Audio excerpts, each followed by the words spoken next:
Hello, everybody. It is me, Alex the Hunted, and welcome to a new podcast that I'll be starting about Robot Wars. I have not thought of a name for it yet, so it's just a Robot Wars podcast at the moment. And this is where we're going to be talking about each episode of Robot Wars as we follow it on the road to Armageddon. And it will be talking about our reactions, what we thought of each competitor, about each battle, all that sort of stuff, and then it'll be and then talk about next week and what we think is going to happen.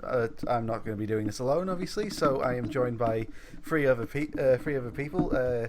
Tales of the Toasted, Garfy48. Close enough. I've got dyslexia, sorry, and also special guest because he has more subscribers than me.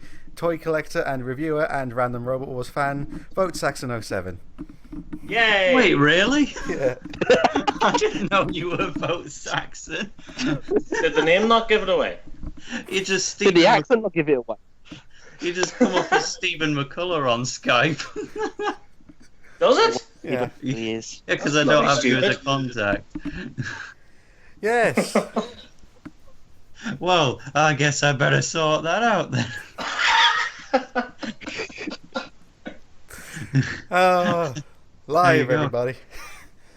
Yes, As you can tell, we have not rehearsed any of this. not at all. This is completely off the cuff. So, I think we should basically start off by first initial reactions.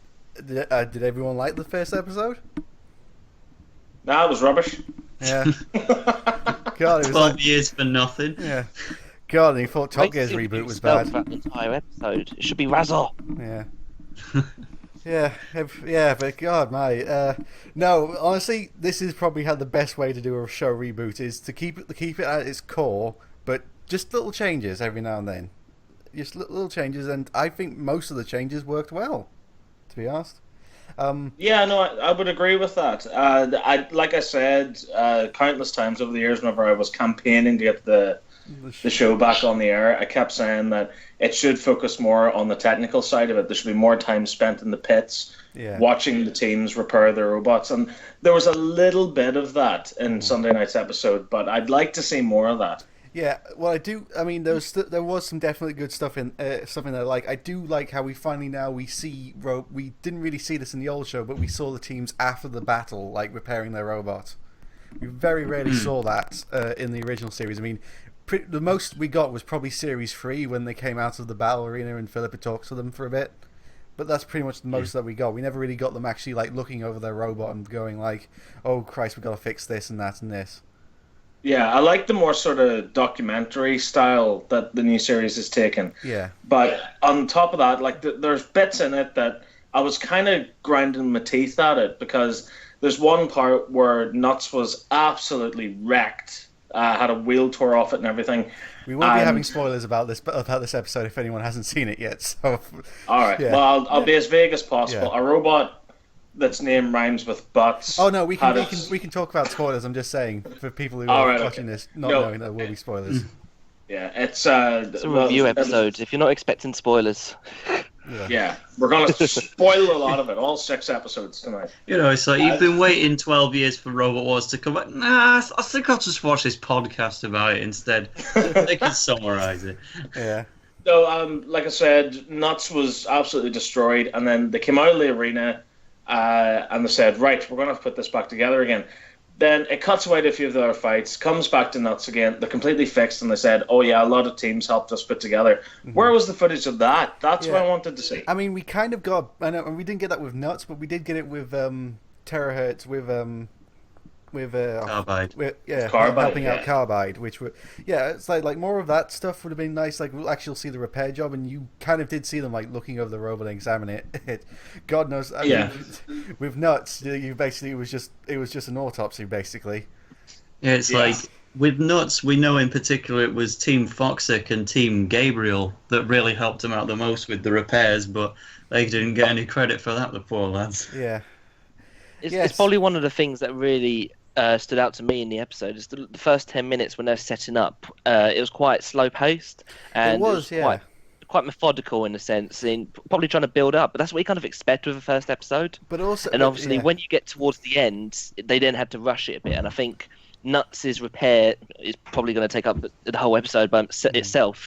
So a few things like that may have been skipped over just to get the fights in. Because I mean, when we talk about BattleBots, one of the biggest complaints is there's only 4 fights during the episode, and there's so much filler. It might as well be McDonald's burger, you know. Yeah, exactly. With and actually, also which for once we actually found out, which we never found out in the original series, was how long each team had to repair the robot between each battle. I never think it was actually said in the show how long they had.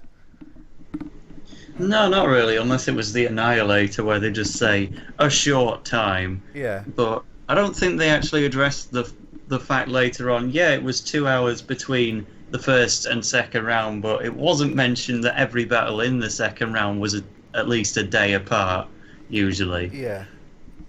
But yeah, it's like I'm not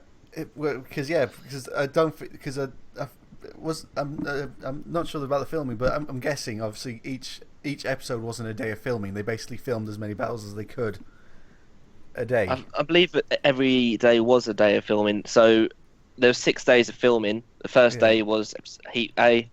The second day would be Heat 2, and so on from there. Right. But is that how the rebooted series was shot? Because I always had it in my head that the round 1 battles were always shot first, and then the second round battles, then the Heat finals, then the semi-finals, and so on. Yeah, because right. I definitely remember that was with the original show, because Extreme was filmed at the same time as Series 5 was filmed. Yeah. Well, see, them doing that kind of always annoyed me, because having Extreme filmed along the same time as Series 5 kind of had a big effect on both shows, because I always remember Atomic being absolutely devastating in their mayhem to go into the Annihilator. Yeah. And then when it got to the Annihilator, because Extreme was filmed first, so I had no idea what happened in Series 5, they just say, like Jonathan Pierce said, for no reason at all, Atomic have had to drop out, so now we've got Fighting Torque in the Annihilator. It was also Bulldog Breed as well had to drop out. Yeah. Yeah. I was just like, why is that? And then I saw Series 5 and saw Hypnodisc absolutely annihilate Atomic. Yeah. Yeah, Atomic was particularly annoying for me because it is like my third favourite robot, and I had, up to 5 battles potentially with it in, just taken away by Hypnodisc. I mean, if Atomic's Flipper didn't jam in Series 5, in Series 7, I would have thought they would have beaten the Typhoon. Yeah, I absolutely agree. I think Typhoon was one of the jammiest robots that I've ever seen. It flared. It was the runaway rope. They should have been out in the first round. Oh yeah. Interestingly enough, there's actually a comment by Gary of Team Typhoon today where he basically said to that when they were talking about PP3D on Reddit. Yeah, really? Yeah. Oh yeah, because technically PP3D is the defending champion. No, in a way. It's a completely different team. It would be like saying that Killy Cranky is the Pussycat team. There's so little connection between them. It's effectively not. I had such hope for Killy Cranky. Whenever I saw the design of the robot and who it was made by, I had such high hopes. But actually, if you look at their weapon stats on the website, their spinning disc is lighter and slower than Hypnodisc's disc was in Series 3. Mm-hmm. Wow.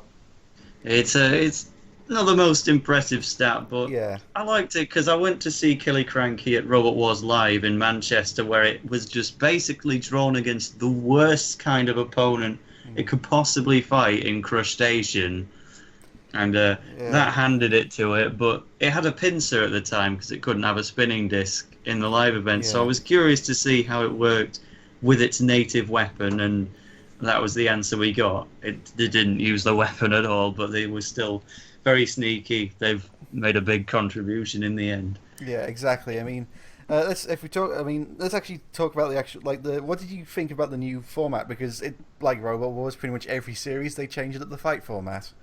I think this has been the most drastic overhaul of the fight format for the heats that we've ever seen with Robot Wars. Yes, I mean, obviously, if anyone, I'd have no idea why you wouldn't know, but the original format was basically, it was a knockout competition. Each round, the losing robot would be knocked out. This time, it's more, the first round is a knockout with 2 with a 4-way melee like Series 6 and 7 with 2 robots eliminated, but then the surviving 2 from each group go into like basically a mini league where a KO is 3 points, a judge decision is 2 points, and a loss is just 0 points.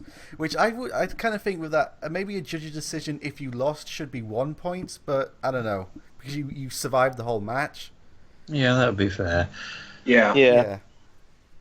But because if that was the case, then Nuts would have. I mean, Nuts didn't win a single match in their pool, but they survived. They had 2 judges' decisions. But yeah, stuff like that is like, I kind of. There are ways I actually do like this new pool idea, this league table idea, because it means that it basically does mean like, in a way, the best robot would get through, because in the old series, sometimes like the better robot would lose because they just break down. A good example of that would be Terahertz, where they couldn't get the transmitter to work. Yeah. Terahertz would have been straight out, and we end up seeing against Carbide how good a robot it actually is. Mm-hmm. Yeah, and again, the same thing happened with Carbide too. Yeah, exactly. And like in the original, yeah, exactly. Like stuff like that is like that gives the teams more of a chance to like come through, like, because that was one of the things I did think, like in the original series, like there's some battles like Ming 2 versus the Morg. Ming 2 would have won that again, was completely on top of that fight until they just broke down. I don't think that's completely fair. Morg stuck its spikes in and pushed it backwards a bit. But yeah, rest in peace to Dorian Cowdy, by the way. I only just found out about that. Oh no, is he dead? Yeah, perhaps could have timed that a bit better instead of live reacting in a podcast, but whoops. Oh man, when did it happen? About the 16th, I think. Oh really? Oh no. We'll be back after this break. Well, oh man, so that's so many Roboteers gone now, because Steve Merrill died from Sir Cromalot a few years back. Yeah, 2011. Oh, that's a damn shame. Bad times. Oh well. Yeah, going back to the competition, I think probably the main criticism I have of the tournament structure is that after seeing Behemoth versus Carbide, we kind of knew what was going to happen. Yeah, that is one Chris. Yeah, it did happen. Exactly. Actually, I think really the reason Behemoth, well, it was for spoilers, the Heat final was Behemoth versus Carbide, but I think the reason Behemoth lost that was because their speed control, transmitter wasn't working. They were getting opposite. They were going left when they should have gone right.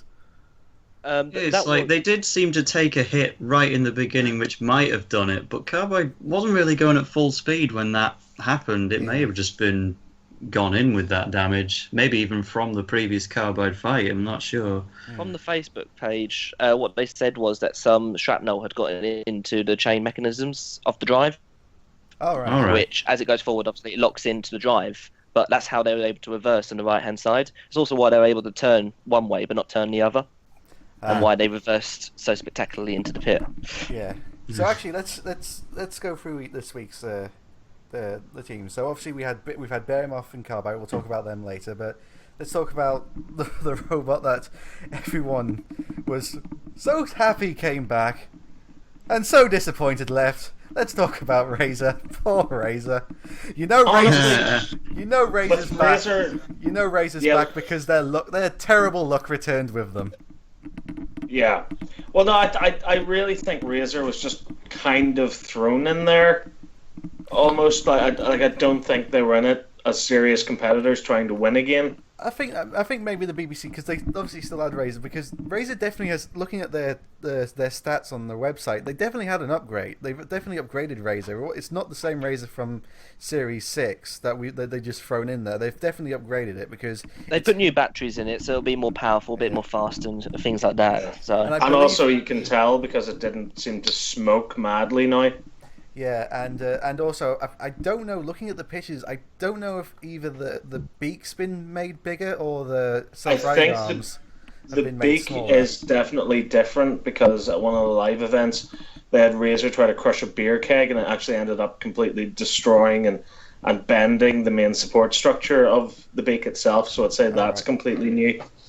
Right, I was just thinking that because looking at the picture, the self-righting arms looked smaller than they did before. So yeah, it's probably the case. And but yeah, I don't know. Yeah, for me, it's like Razor was never a personal favourite of mine. I think it kind of got in the way in the Sixth Wars when all of these plucky robots like Dan Tonkia and Terahertz were coming along, and they all just fell without even standing a chance. But I can understand that, above all, I really want a second season of Robot Wars, and from a marketing perspective, just having Razor in there is pivotally important. So I did want it to at least get through to the second round, and then even if that happened, it could have been smashed up by 3 different robots. But at least if it was going to go out, we got a good bit of fun with Nuts instead. From what I did hear was because it was clear that pool was the producers definitely clearly wanted Razor and Terahertz to go through in that battle, was because that's clearly probably how they set it up.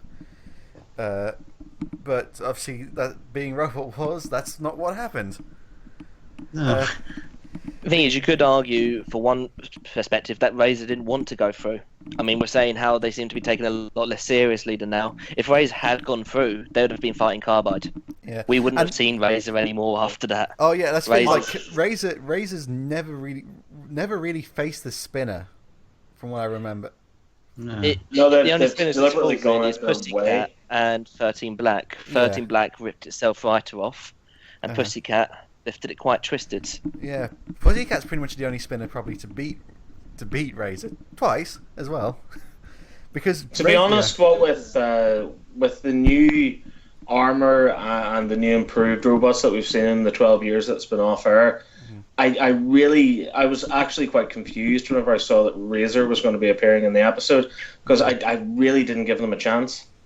Yeah, I mean that's things like it's also has been like Razor's a very delicate robot. Like, it's really effective weaponry, but it can't take a lot of punishment. Well, looking at the stats for the defense on the site, it says 2.5 millimeters of hardened steel.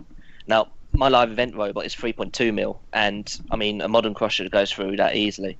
A spinner will go through it like butter. Featherweights, for example, they're going through about 8 mil of Hardox, which is the hardened steel. If a featherweight can go through 8 mil, 2.5, Razor's going to die. As you could even see with Razor taking on Killy Cranky, it couldn't even break the shell. It just ended up sort of grabbing it and holding on to Killy Cranky and then trying to get it towards Killy Cranky is a very awkward design to get a hold of.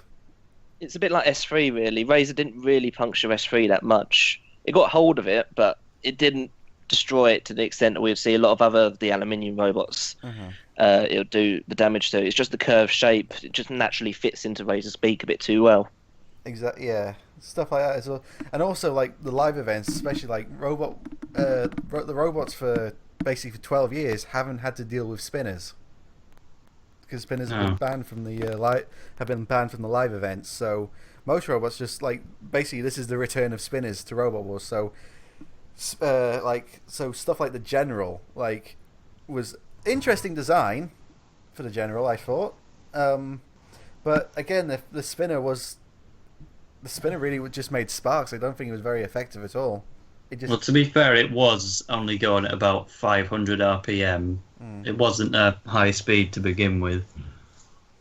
Sure. 500 RPMs hit the disc territory from Series 3, and I think the General is actually from Series 3 itself. Really? So, yeah. Christ. The only sparks we saw the General make was when the Carbide actually hit it. And it did make some on Behemoth Scoop. Yeah. The ones I saw the Carbide. And this thing's like Behemoth's a brawler robot. It's designed. He's made to take hits.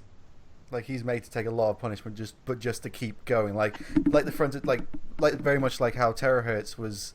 The new Terahertz is basically its front is incredibly strong. Its sides and back are the weak points of Terahertz. But Behemoth is basically it's made to take a ton of punishment. And it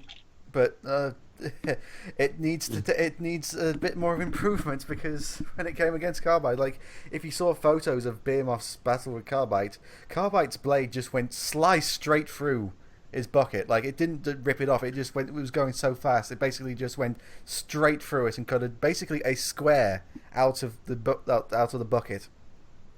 The problem with Behemoth is when it fought Hypnodisc, it always went front on. That curved surface at the front is really good at deflecting hits. Mm-hmm. But as soon as you get onto the side of the scoop, and that's where Carbide hit, it's a flat surface. It's just going to rip it straight off. You need to avoid the corners, make it flat, make it smooth. And that's probably the way that Behemoth's going to evolve for the new generation. But as it is, it's just the corners is a catch point. Any catch point, it's just going to get ripped off. I couldn't help but be very, very impressed with Behemoth, though. Oh, yeah. Because sort of as it got to the later stages of the classic series, Behemoth were just sort of having more and more bad luck. I mean, it got to the point in the Seventh Wars when Mute flipped itself over it, and as a result, Behemoth ended up stuck in forward gear. So whenever I saw Behemoth coming back for this series, I know they were competing in some of the live events, and they've made changes and upgrades and so on, but I didn't expect them to get as far as they did, and I was very, very happy with that. My prediction for Behemoth was about third place in the heat, mostly just not because it was necessarily the third best, but more just because Behemoth only ever declined in terms of success in Robot Wars. It never went back up. I thought, well, if it finished on a heat round 2 for the last 3 series, it's not going to get a heat final now, is it? Terahertz can go through. And then Terahertz just didn't have a working axe against it, and then that was what cost it. I mean, obviously, like I think John Reed didn't he say like it was very cold in filming, so it made the axe it made the axe less powerful, I believe he said, because the mechanism was freezing up because of the CO2 or something like that. It reduces pressure. I told you to test the axe. Yeah, so it's like Terahertz, like the first time we saw their axe, like you could have saw what this Terahertz was capable of, because it lifted the robot off the ground. It was so powerful. Yeah, I love that the promotional shot that was always used of Terahertz was just of it missing, but it just hit the ground so hard and jumped. They thought, oh, we'll use it anyway. But it was fantastic to see Terahertz back, though, because I'm constantly haunted by the memory of the Seventh Wars Heat B, where they did that horrible cheesy thing where they said, from Oxford, Terahertz, and then John Pierce said, Terahertz, come on, where are you? What's going on? And then you had John Reed outside and Derek Foxwell, and it was so obviously staged where they said, oh, well, if your robot's not working, then we'll have to disqualify you. So I really want to see them come back in this series and redeem themselves from that. Luckily, in this series, where robots did pull out, they did have reserves to replace them. So, yeah, just about. Yeah, because I think Series 7 they pretty much used all the robots, because when the robot failed to couldn't enter the arena, like they didn't have, like it happened twice in Series 7, didn't it, where a robot couldn't enter. Yeah. Still, though, I heard that Tanto was a reserve that never got used in the Seventh Wars. I don't know if that's true. But then they had robots like Sabretooth. Like Sabretooth in Series 7 was apparently really powerful, but it was deemed too dangerous to enter. Yeah, and it's interesting to note because it actually has the same RP image as Pulsar does now. Yeah. But now that's just allowed. Well, yeah, but that's because the new bulletproof arena. Well, bulletproof, but not nuts-proof, apparently. Well, when nuts disintegrating proof anyway. Because technically, Nuts is the first robot to go out of the arena this year. Partly out of the arena, in a way. Yeah, part of it, yeah. Or to be trenched, to use the official term now. Yeah, because actually, it was like we've had wheels ripped off in Robot Wars before, but is this the first time we've had like the motor ripped out with the wheel? Because the motor was just torn out of the side of Nuts when it fought Carbide. Like it literally was like the wheel didn't come off, the motor and the wheel flew out. Maybe the motor was still attached to the wheel. But oh god, that was Robot Wars needed like a fight. And it's like Carbide went into that match saying, "Oh, we'll only do what we need to. We won't go over the top." Yeah. I think it's very hard for Carbide not to go over the top against Nuts. Yeah. Robot Wars. The new series needed a battle like that to put the show on, the map, and basically with Carbide, they got that. Basically, they got what they wanted. They got the robot to put the show out there. As like they got the money shot. Yeah. Yeah. We got basically our Hypnodisc for this series. Well, actually, we got quite a few Hypno discs for this series. And especially there's a lot of fans out there who now are in denial about the fact that Razor's gone out. I've seen a lot of people thinking it's going to get the wild card to come back into the grand final. No. I believe the fact that we can now compare Carbide to Hitting the Disc is probably a good thing for a lot of the fans who are disappointed in Razor. That'd be just like the way they gave Bam Bam a wild card in the Dutch Wars. It's like it lost in the round 1 to just Flepsa, which wasn't even great, but they're just like, oh well, we'll give it a wild card. It made the grand final last year through sheer luck. It's just like Ghost Raptor, basically. What were you saying, Stephen? Oh yeah, for a lot of people who also watch BattleBots, they're now considering Carbide to almost be the UK Tombstone. Oh yeah, but I actually think Carbide would, because Tombstone has the exposed wheels. Carbide doesn't. Well, yeah, but in terms of weaponry and potency. Yeah. Then again, though, I think it's more accurate that Cobalt would be the UK Tombstone, because that's what they compete with in BattleBots. But it's like stuff like, it is basically, which is maybe you wonder, is the spinner bar more powerful than the spinning disc? Well, I'd say so, because you've got a wider area of your weapon hitting against the robot with the bar, whereas with the spinner, it's only just the teeth on the edges of the spinner that's catching onto the robot. Yeah, and there's a lot of area, there's a lot of chance of losing energy when it hits the part of the disc that doesn't have a blade on it. I'm no roboteer, but I'd imagine it's more power in exchange for more recoil damage.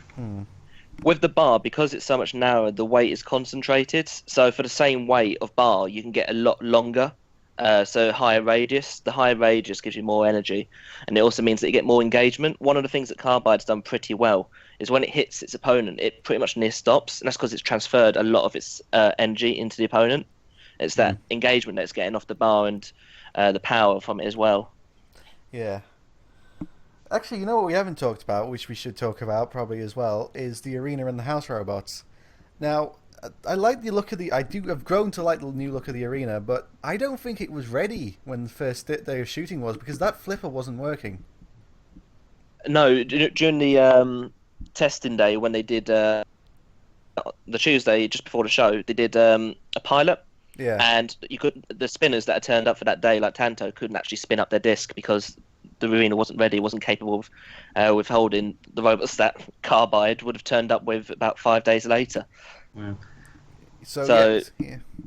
It was a tight deadline, but they got it ready in the end, and surely it'll be improved throughout the series. Oh yeah, I mean, I do like the angle of the flipper though. Oh yeah, I like that it flips sideways, like a sort of at an angle toward the corner of the arena, as opposed to flipping straight on. Yeah, it's like the flipper for me. Yeah, go on. Yeah, well, the flipper for me, when I went to filming, I was there for the conclusion of the second round of heats D and E. The floor flipper went off twice, and that was both times after cease with nothing on it. And I'm like, right, well, that's a great impression of the flipper there. Yeah, well, let's be honest, the floor flipper when it was first introduced into Series 3 wasn't exactly great. It just kind of tilted robots a bit. It didn't really. It took them ages to flatten it again as well. Yeah, it was really Series 5 when the flipper got as good as it did. But yeah, but I just think... However, I do have to say that I much prefer the idea that the flipper now activates if a robot stays on there too long. Oh yeah, it's not one of those hazards like the drop zone in the classic series where only an immobilized robot's put on it. And I like that, because that's something that would happen in the Robot Wars games I used to play whenever I was a kid. Yeah, exactly. Yeah, I do like that. I'm not sure if it was working on that day of filming episode 1, because we only saw it twice, and both times it didn't really flip. It just sort of raised a bit. It tilted them over. Yeah. And also there was a clip of the floor flipper working in one of the teaser trailers. I wouldn't say who's on it, but it works, but it's not the same power as Series 7, for example. And I think that's just because with the new angle, it's kind of facing towards the house robots, and they don't want a competitor landing on anybody. Well, actually, I think it's more the way from what it looks like it's more like a way for if any robot's trying to get away, it just flips them back into the middle of the arena. from the way it looks. The other hazards, well, obviously the pit's the pit, so it did its job fine. Which is massive now. Yes, which I'm ashamed it doesn't have any like pyrotechnics to go off when a robot goes in. It's just basically just No, I don't like that. I need my plume of smoke whenever a robot is pitted. Exactly. It's easier for taking screenshots for the wiki when there's no smoke going off. But yeah, it's like it kind of like felt like when a robot went into a pit, it felt like the robot had basically fallen into oblivion. It was like an exit. Now it just feels like it's just fallen in the hole. Yeah, they even start driving around in there. Yeah. It's not as deep as before. They just kind of carry on. Could Gabriel even get back out of there, maybe? I think Gabriel could get out of that. I do love that it goes down really quickly now. Oh, yeah. Like, it's like if a robot doesn't have a chance now, if the pit release is pressed, they don't have a chance to drive off. It's like, you're going down if you're on that. Like, Nuts nearly went down. The only thing about it dropping quickly that I don't like, though, is it's not quite as atmospheric. Like, the idea that the siren would go off, the lights would dim, and it would start flashing above the pit. Now it just seems to drop randomly, catching you a bit unaware. If I was fighting in that arena, I'd like a bit of a warning. Well, at least this time the producers can't cheat and raise the pit when a robot that they want to win is on it. Tornado. It should hopefully solve the issue of the pit not always going down at the right moment. It's like Corkscrew had a right to be angry in the Sixth Wars when the pit descended beneath them, because apparently the pit only opened 30 seconds after Chronic had pressed the button in the first place. It's like, you would forget that happened, wouldn't you? But like the other stuff, the flame pit looks nice. I like the look, although a robot's getting stuck on that because I think Carbide got stuck on it. I don't think they moved even after they got off the flame pit, though, to be fair. Oh. The only thing about the flame pit that I don't like is the camera that they have in it. The fact that they cut to it as soon as someone drives over it means I can't see them driving over it, and you can't see anything from that camera anyway. And I think probably the arena hazard that might get replaced next series, the spikes, didn't really do anything. No, I was genuinely baffled whenever I saw the arena for the first time and saw that it had spikes, because I thought, really? I mean, the spikes were originally taken out of the Classic Series arena because there was so much controversy caused by them. Which can now be caused by the floor flipper doing the same thing instead. Yeah. Because it goes off on a mobile robot. But as we said, the controversy they caused was in a time when robots couldn't self-right. If you can't self-right nowadays, I'm pretty tempted just to flip you over anyway. Exactly. It's like, but in that case, like the spikes in Series 3, like they were more like spikes that shot up. Now they're just like spikes that just raise. Like, so they're an inconvenience. Get in the way. I think a name for them would be the arena coat hangers. You just hang your robot up on them and go for a walk. Yeah, because the only robot they really affected was Bonk in that entire episode. I do know they're getting replaced for next year, but it's probably a matter of what would you replace it with. I mean, personally, I'd like to see the Disc of Doom return, but a lot of people don't really like that. Why did Disc of Doom? It did nothing. It's good fun, just to see robots driving over, like when we saw Tornado versus I think it might be Storm. He just drove over it and just suddenly stopped and just went flying off in the other direction. It's a little bit of fun. It is a genuine hazard. It's something you have to look out for. But the drop zone what can be better. Yeah. But actually, I kind of agree with Stephen of the drop zone. But I kind of think that would be talking about how the fight format went was because from what it's been like when it used to be in the original series when a robot was immobilized, that's when the house robots had fun with them. This time it's when the robots were immobilized. End of battle. That's it. Like the battle. Yeah. Yeah. To be fair, in the old series, the robot being immobilized was half the battle. Yeah.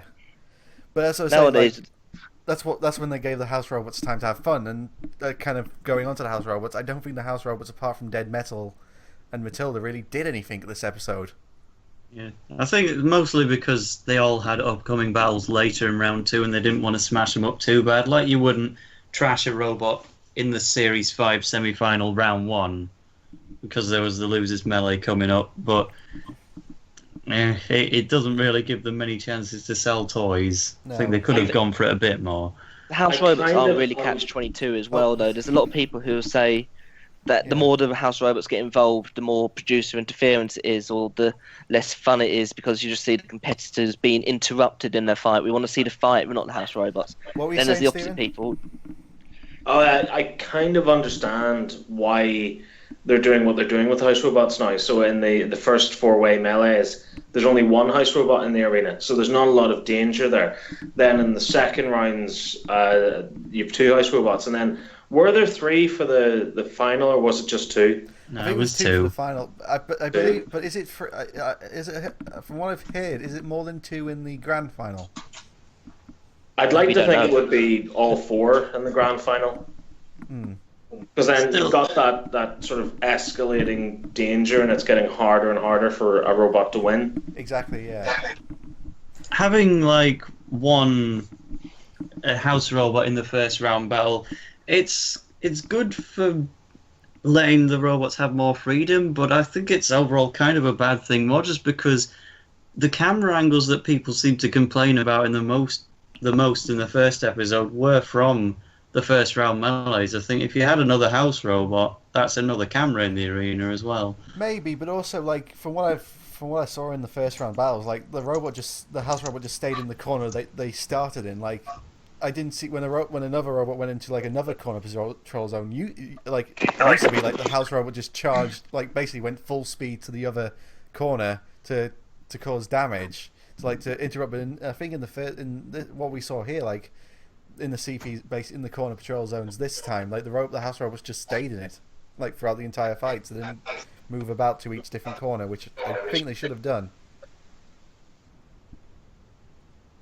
The thing about the arena as well is that although it's bigger than the old arena, where it's square and the hazards are now a lot larger than they used to be, and the CPZs are a lot larger than what they used to be, the actual fighting area seems smaller. That's probably what a lot of people picked up on. So the more house robots you cram in there, it just reduces the fighting area even more, especially during the melees. What you really need is a large fighting area. True. Yeah, that's true. I mean, but there's the case of, like, you needed like a house. This is the first you're introducing the house robots. You needed to like show them off, and they didn't really show them off in the first episode. They're these like the new improved house robots. They're supposed to be like the best. Maybe the only reason they made Meet the House Robots was just because the house robots don't really do much in the series. Let's just make this 5-minute episode about them. Yeah, they're still there. Buy the toys, lads. Exactly. Yeah. I will. Oh yeah, God! If these things have toys, certainly. Actually, maybe Stephen, you could do like one of your videos where, like, you get the new toys to Kilolot, but replace the head with the old Kilolot. That's happening. That I already am going to do that. Oh yeah, because that's the only real complaint I have is the new Kilolot. I don't like the head. It looks like Kilolot's old head was it's kind of classic, iconic sort of like it looked like it. This one just looks like something you'd see in Fallout 4, the new one. I'll be honest, I understand the new head because what they're trying to do is like the Kilolot unmasked.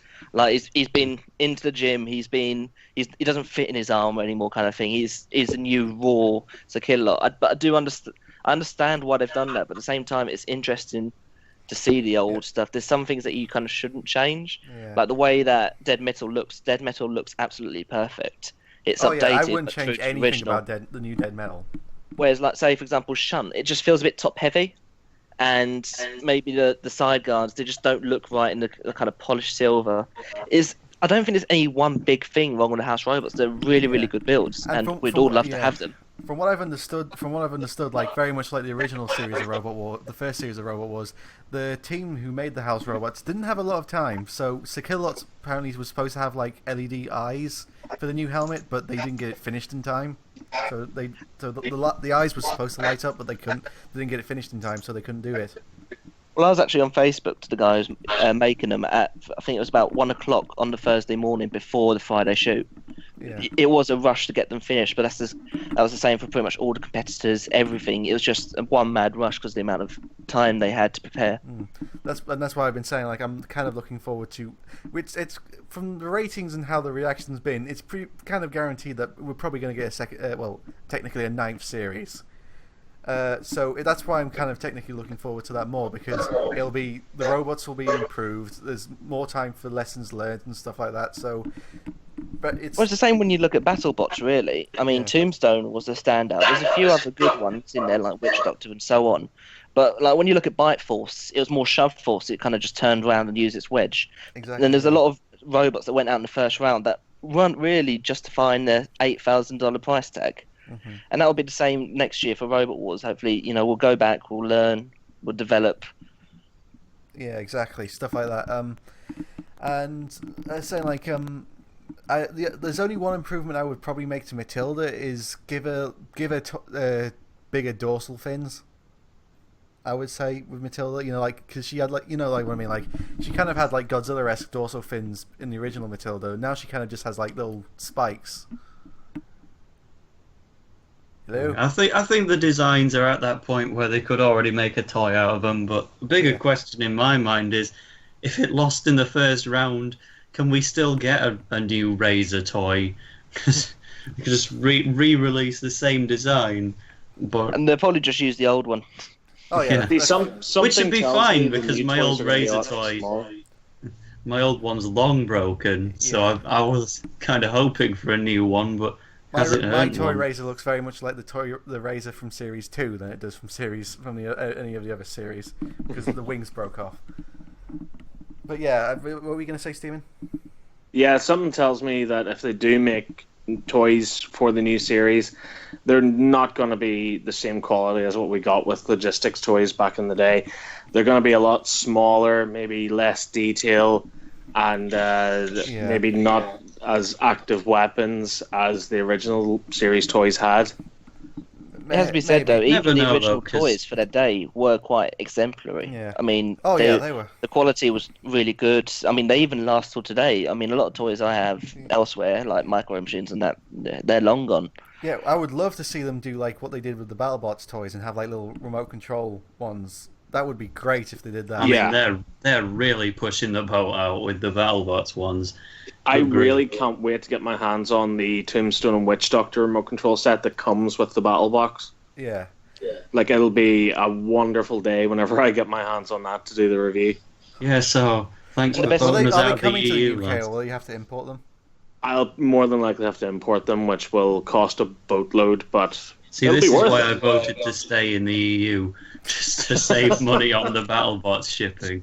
Yeah. The thing is, the best thing about nowadays is you can actually contact the Roboteers and ask them to build robots for you, in a sense. Like some of the Antweight Roboteers, they can do Antweights for you by 3D printing. They do kits for the actual parts. Give them a design, so if you want a Firestorm, they'll 3D print up a Firestorm shell, put the kit inside it, and you suddenly have a full remote control Firestorm to play with. That's awesome. How much would that set you back? About £150. Depends what you want in it, really, if you want servos and so on. I mean, you're not paying the £150 to them because they expect you to buy all the internals to get it working. Oh, they're doing the design. They're doing the design and 3D printing part. You have to supply your own. You basically have to make it, I'm guessing, and supply your own motors and stuff. Oh, I can't be bothered with that. I mean, certainly what I've got for my own robots, Dystopia and Dyspector, is it was £120 for each of them, and all I have to do is supply the chargers and the transmitters. All the speed controllers, all the motors, all the designs, everything's supplied. Just all you need is a transmitter. And if you don't have one, obviously, just pay a little extra. That would be great, because I wonder if you could give them like your old Robot Wars toys and say, could you make this turn into like a remote control version? Yeah. What you could do, you could kind of make it a dual set. Just have like two pieces of armor you could choose from. You could like take the top Dystopia shell off and put a Ripper on one, and then you could switch it between the two robots. Yeah. And then maybe even go even further and put a TR2 lid on it afterwards. Yeah. Oh, yeah. Yeah. That TR2 is from my hometown, so that's the robot I'm cheering this year. Mm. Yeah. And it's kind of topical, really, talking about TR2, because these are all commissioned builds we're talking about. And TR2, that was built by John Findlay for Team Toon, as if it was one of these little Firestorms, really. But then they've made it their own and modified it. Yeah.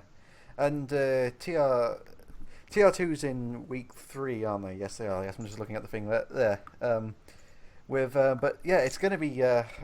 I'm really looking forward to the weeks to come. Speaking of which, should we look at week 2 and make predictions? Obviously, we've got someone who is actually there at the filming, so he's not going to spoil what happens for us. But next week we have. Forgive my dyslexia, but is it Chimera, the Draven, MR Speed Squad, which I believe is the old Trouble and Strife team. Yeah. 4. The return of it is 4. Disconstructor, Foxit, Shockwave, and Tough as Nails. Which predictions? Who do you think's probably gonna? Well, first of all, who do you think's most likely? Who's your favourite for the Heat? Well, I'll just say I can't really make predictions because I know a little too much, but I can say what I'm particularly excited to see is Disconstructor. I couldn't believe it when I found out they were coming back, because you see, I used to do little audited Robot Wars tournaments in my own time, just rearranging the draws of Series 7 and all that, and then just predicting who I think would win with those matchups. And it was doing that made me realise, yeah, Disconstructor was a bit pathetic in Series 7, just driving immediately down the pit. But design-wise and statistics, it was actually a pretty impressive robot, and I think it's underrated and could have done well. Maybe not in Typhoon's Heat, but if they just fixed out their driving and were in a different battle, maybe they could have made a name for themselves, especially knowing what they did in the qualifiers. Don't think it'll be quite as effective here, being drawn against Tough as Nails, pretty much a spinner killer by design, apart from the wheels. Yeah. And Shockwave as well. That's just a moving wall as well. Shockwave's kind of my dark horse for the Heat, because it's a good design. It's a good idea. It's basically a tornado with it's a tornado with a lift with a flipper, from what I've heard. It's a bit like Probophobia as well, if you've seen that. Yeah. In the US series. Because they got their Shockwave's flipper goes the whole 360 degrees. Like so it's effective. If the robot's on its slide, they can just turn it up. They can just turn the flipper around and everything like that. So that's going to be really interesting. Foxix, I've heard, is a very underrated robot as well. Yeah, we just haven't really seen any footage of it to make a good judgment. But I think there's potential with it at the very least. I mean, we've seen Foxit go to America, and it done quite well there, standing up to Last Rites, for example. It did lose, and it's been a bit unreliable, I think, over in the UK. But I mean, there's a few robots in there. When you get rid of the robots that are definitely not going to go through. So, for example, like Draven, for example, it's terrible. Chimera doesn't really have weapons for it. This constructor, I'm not really too interested in. Looking through, it seems like it has lead acid batteries and so on. So I'm a bit worried. It has lead acid batteries. Yes, that's the stats according to the page. So when you see that, it's probably not going to be brushless, for example. It's probably not going to have the most modern design and upgrades into the internals. Yeah, so, that was my worry. I think it looked great for Series 7 standards, but nowadays it seems a bit unchanged, and they've put it in with some spinner killers.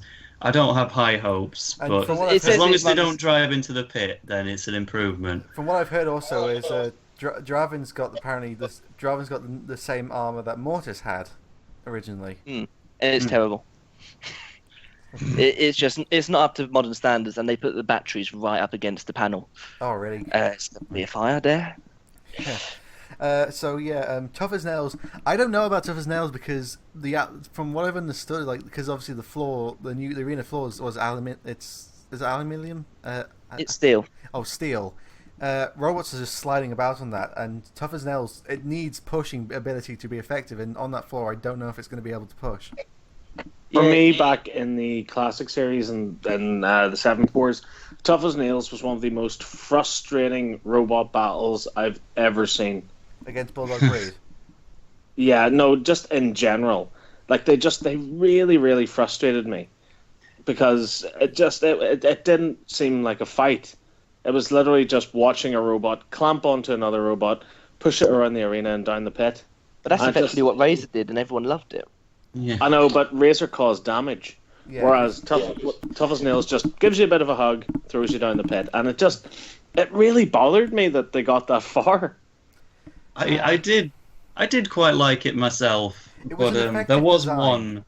There was one battle where it frustrated me because that was the third World Championship qualifier with Gravity and Scraptosaur, and it's like, yeah, I like Tough as Nails, but I really like Gravity, and I have a soft spot for Scraptosaur as well. So to just see it dispose of them both within seconds, that was what upset me with Tough as Nails. But I think Tough as Nails would definitely go through to the leagues. But the thing is, Shockwave and Thor are both robots that it's really not suited against.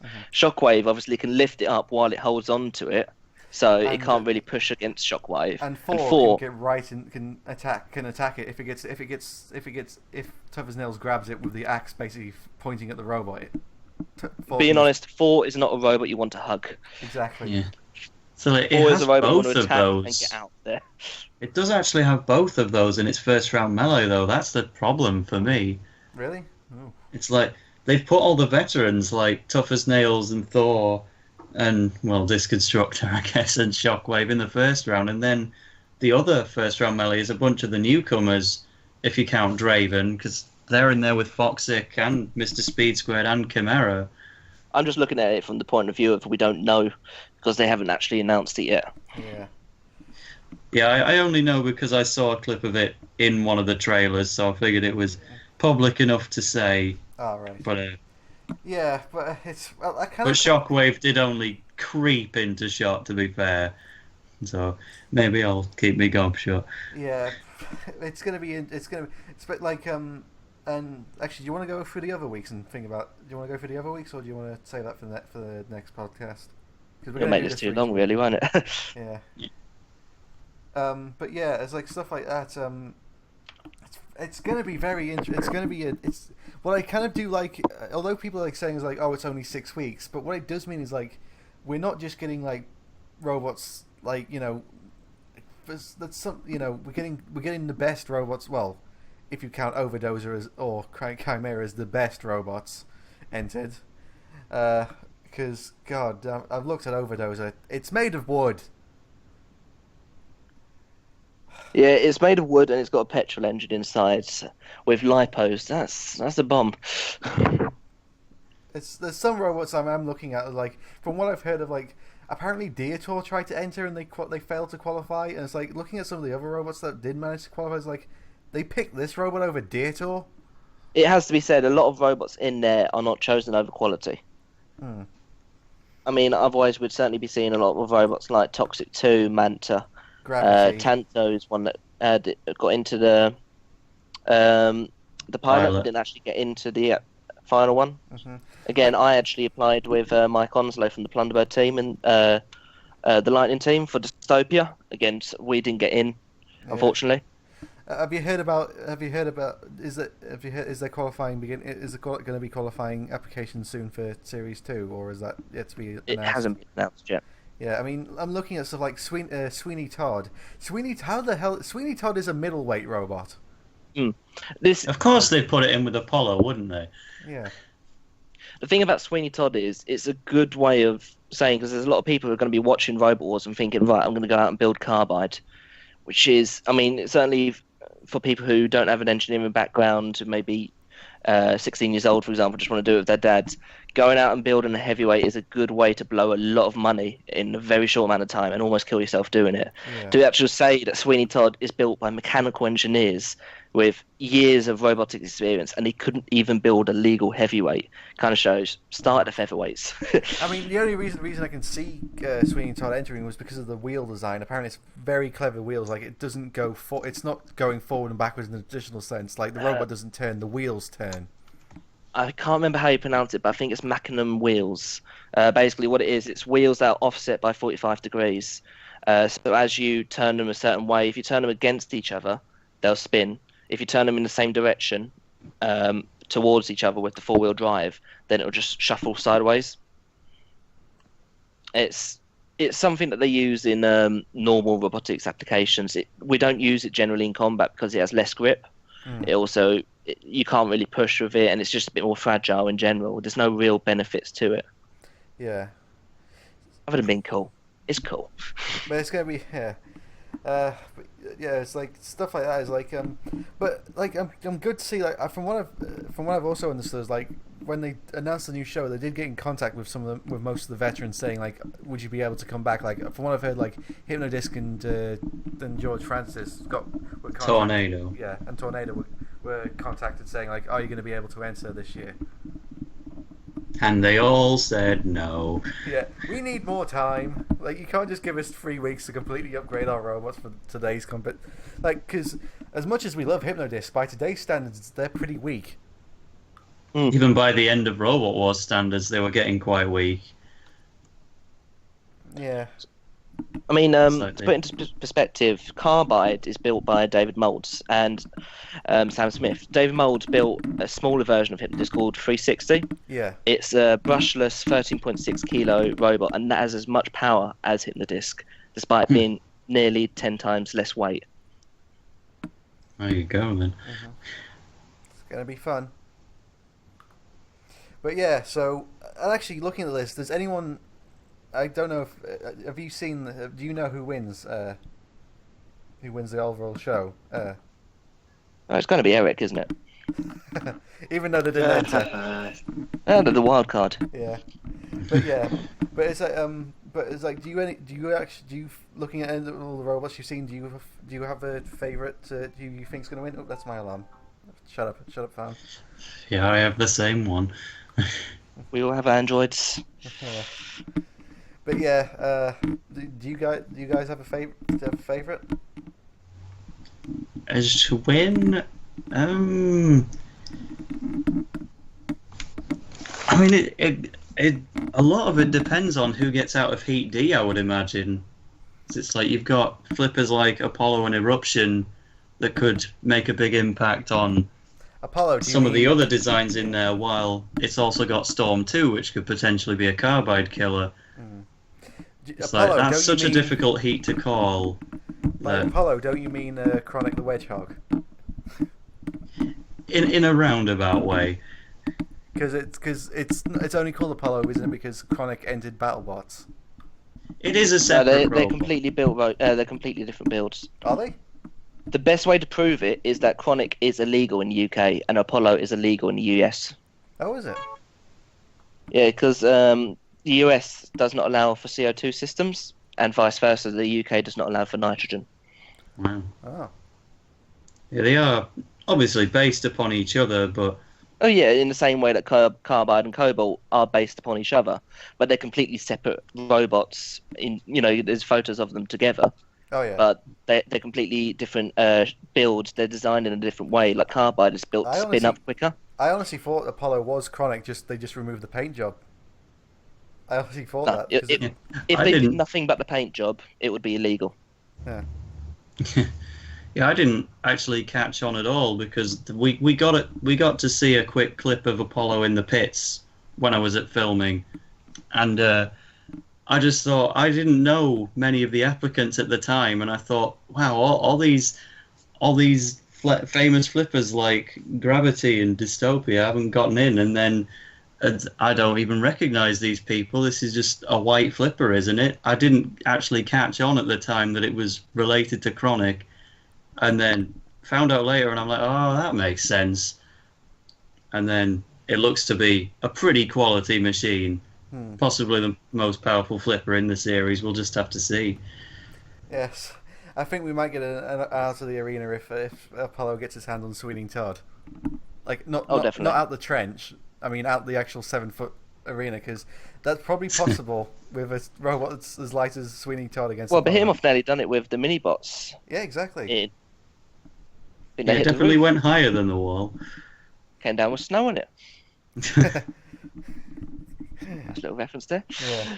Stephen, are you still here, by the way?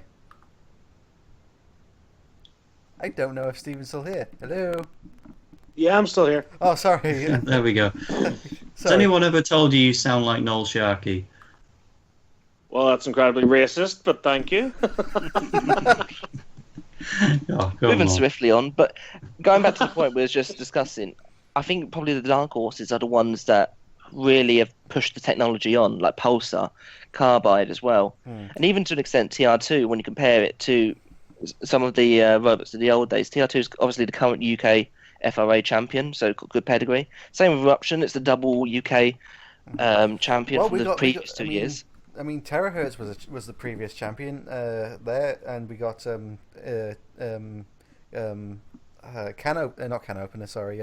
Big Nipper. Big Nipper is a 2 times UK champion. And Eruption is, with Chaos 2, the only robot to defend its title, isn't it? Yes, that's right. Thing is with Terahertz is, potentially, if Terahertz had got into the final, we would have seen it through. Yeah, I mean, it certainly had the measurement of Carbide. And what that means is, if we can make one conclusion, Nuts was the most important robot in this entire episode. Yes, actually. Because Nuts was the one that stopped Terahertz beating Carbide. Exactly, it's like, and the fight between Carbide and Carbide and Terahertz was the classic case of you can have the best design robot, you can have the better design robot in the match, but it's all about the driver. Yeah, and the thing that the league system does lend itself to, I've always had the theory that there's like sort of combat triangle, whereas like Razor would always beat Chaos 2, Chaos 2 would always beat Hit the Disc, and then Hit the Disc would always beat Razor. It's like, whenever you have variations of designs, there's never one true dominant design. There'll always be a design that loses to one but beats the other, and normally the one you lose to is the one that'll lose to the one that you beat. Particularly holds true if you just swap Hypnodisc with Pussycat. Because then it's all proven examples. Because we never got a rematch with Chaos 2 and Hypnodisc. Another proven example is Hypnodisc got absolutely trounced by Tornado without the cage. Then Razor trounced Tornado without the cage. But then, Hypnodisc against Razor, we've seen how beat up it gets from Pussycat and from 13 Black. Mm-hmm. Exactly. It's like I honestly do think, like, if we ever got the Hypnodisc versus Razor fight, it might have been a one-hit fight, because if Hypnodisc pretty much got Razor once, they might have ended it. That's personally why I think that Razor kind of wanted to go into the pit. What they could do, like, Razor could grab Hypnodisc and drag it towards the pit, and then Hypnodisc could suddenly drop its wheels on the floor, spin around, and Razor would fall into the pit with it. And the judges would call a rematch, from which Razor would forfeit and say, nah, Hypnodisc, that they earned it, they win.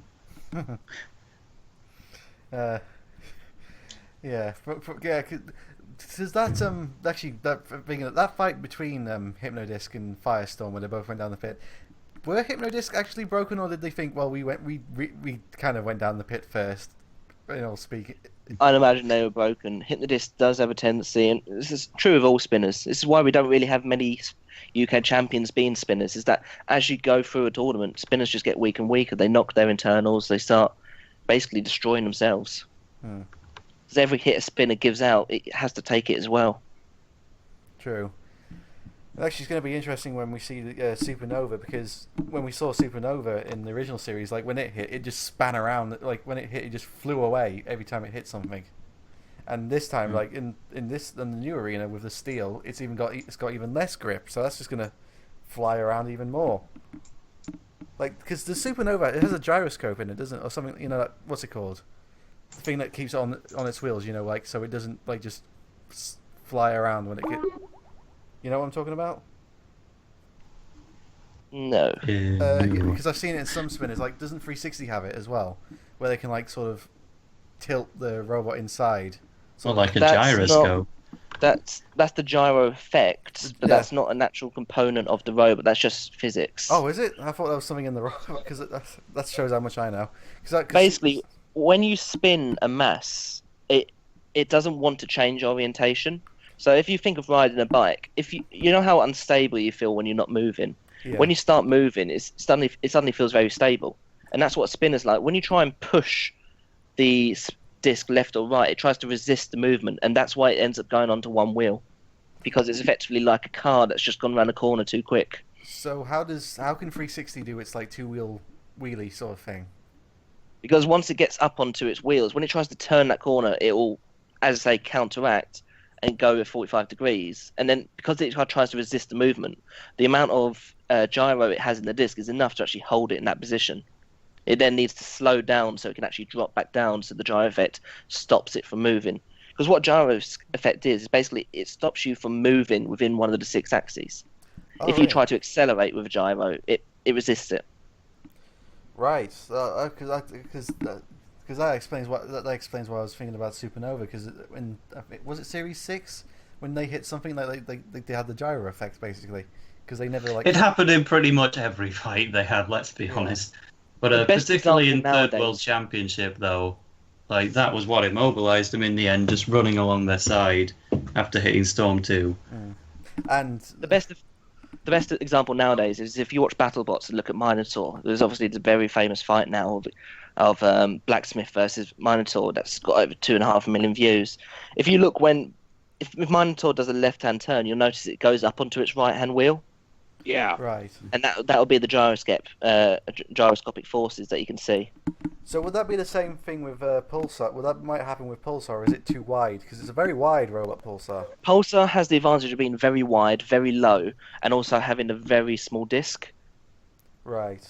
The larger the disc, the more gyro effect you get. I got you. Right. Also, the disc being in line with the wheels it's not a simple thing, but it's certainly not the worst robot. I got you. Right.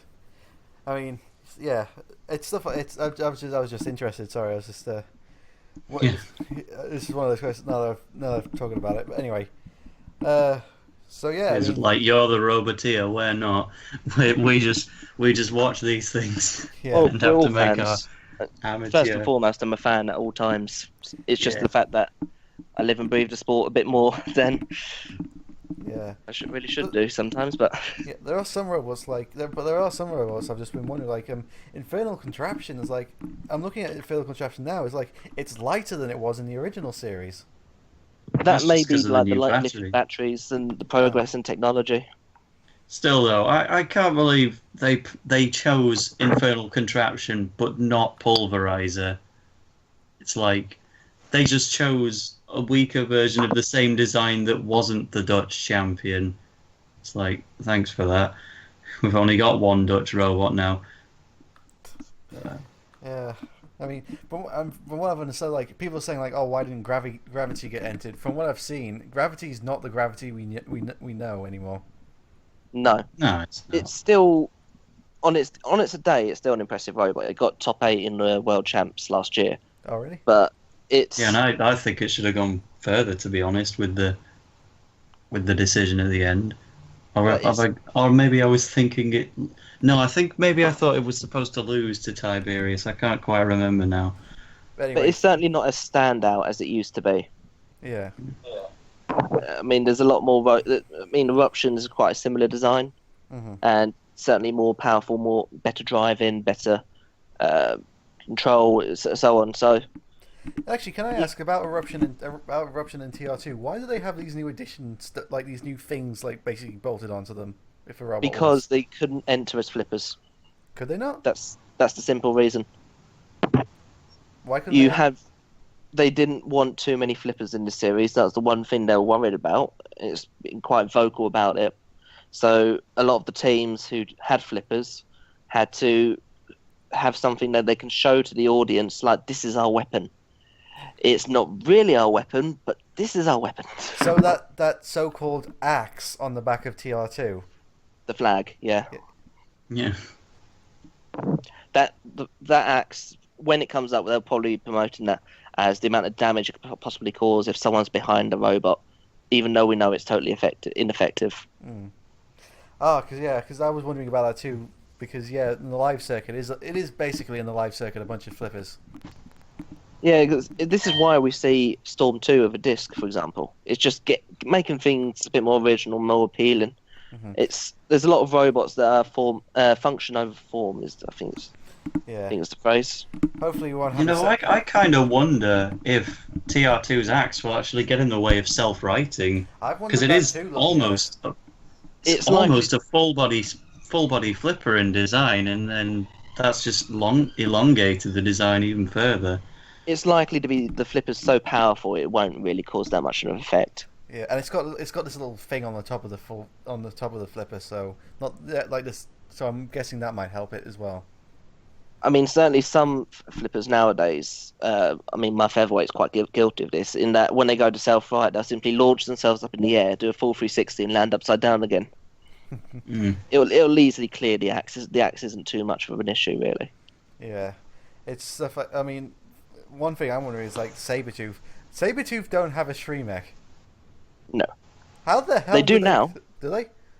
They do now, after the filming. They don't anymore. It's like, how the hell did they... You can't really enter Robot Wars now without a Shreemekh. Yeah, just ask the Plunderbird team. Oh, did they try to enter? No. Oh. But what I'm saying is, have you got a Shreemekh? Of course we have. Of course we have. Oh, right, God, sorry. But yeah, no, the Plunderbird team did enter... Our Shreemekh is not getting flipped. The Plunderbird team did join up with Lightning and Team of Blaze, the current live event team with Dystopia, to form an entry, which got rejected. Oh. Gee, I wonder who's in that. I don't know. Get ready for the thunder. You not remember that from the... Was it Series 7 when they did that? John and yeah, it was, yeah. Here come the give them some... I love that. Get ready for the thunder. It's like, I do wonder where that alien came from. I thought, it kind of looks like one of those you'd grow in a bathtub from that kind of era. I also have one that they've given them all away as toys.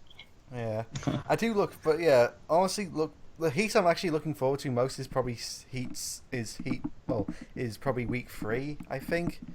Because you got TR2, you got Danton Key, you got Big Nipper, you got Supernova, and you got... I think King B Remix might at least make the league stage. Maybe. I'm catch fire. Yeah. I personally have to go for week 4. I think a lot of people have called it the heat of death. I mean, if you ignore Sweeney Todd and Terror Turtle, because they're not... I mean, Sweeney Todd's so underweight and Terror Turtle's a turtle. When you look at the remaining 6 robots, all 3 of them are class leading, in fact, in the design. Apollo, powerful flipper. You've got Eruption, obviously the double UK champion. Storm 2, the world champion, and never let us forget it. The powerful Drive. Sabretooth, I mean, Gabe's a very accomplished roboteer. With Legion, they got to the top 10 in the world featherweights this year. Again, good. And they certainly won't let us forget about that Robot Wars baby in all of the interviews. Yeah, it's like Angela Scanlon's favourite tale. And it's like rightly so. It's very charming. Can Open as well. I think it has 12 tons of crush compared to Razor's 3, and that's coming at That's both the one directions. that allows them. That's the one that allows them to say robots can cost up to £25,000. Isn't Storm? I believe I can do that better. Yeah. Go on. I mean, I personally thought Can robots can cost up to £25,000. That is much, yeah. Welcome to Robot Wars. I'm Dara O'Brien, and for some reason, I'm Angela Scanlon. I'm wearing a 3-piece suit for robot fighting. How is it going? Brilliant. The thing is, though, Dara always wears a suit. No matter what he's in, he's always wearing a suit for something. Someone did make the joke that the memo was wrong for him to wear a boiler suit, and he got told to wear a boiled suit. Yeah, I tried wearing a boiler suit, but I just ended up looking like an egg with arms and legs coming out of it. But going back to Can Opener, saying 12 tons of crush, I thought that, and it went straight through my robot. A lot of robots like TR2 have very similar armor. It will be very interesting to see how they deal with that. And again, PP3D, Typhoon 2s, Gary Khan's extremely good designer with Jamie, as well as done Drumrow. That's a top 10 competitor quite regularly in the UK featherweight champs. It's got awesome spinner on it, and it's massive, good engagement. And I think like people often underrate the original Series 7 Ripper's armor just because of what Can Opener did to it in the Annihilator. In truth, like, I got to get hands-on with just the old featherweight Rip when I went on an educational course, and, you know, it wasn't super thick, but it felt pretty unbreakable to a human hand, and I think it is more just down to the pure power of Can Opener that we got to see it bend like that, more so than solid titanium being flimsy. Hopefully Can Opener can get past round 1 in Robot Wars. For a change, it would be nice to see. Yeah. But my favourite, the Heat I'm most excited for, of course, it'd be the one that's furthest away, but it'd be Heat E for me. Heat week 5, yeah. Even beyond the fact that I was there for the concluding stage of round 2, it's more you just the fact that... Well, don't you? Partly, but also just the fact that we'll get to see Thermidor again. That is my girlfriend's favourite robot, and she doesn't have a clue it's coming back. And she always says to me, "Oh well, maybe next year Team Lobster will be back," and I just have to keep it quiet. They actually are back, but I'm not going to tell you yet. So I'm just waiting for Heat E to finally come along and let it reveal itself. I do worry about Thermidor though, because they were never very reliable. And I don't think they've really been upgraded either, as well. Oh no, it's at the max weight limit. This one, it's at 110 kilograms. The new Thermidor. But I don't think they rebuilt it, as in being taken apart and rebuilt from scratch. It looks to be pretty much the original. Oh yeah, the rear armor, in the original series, the back of the robot was incredibly weak, wasn't it? Because just looking through the stats, it's mild steel. Mm-hmm. One of the developments we've had in the sports is obviously with the hardened steels, you have Hardox or Pulsars made out of Armox, for example, on the top.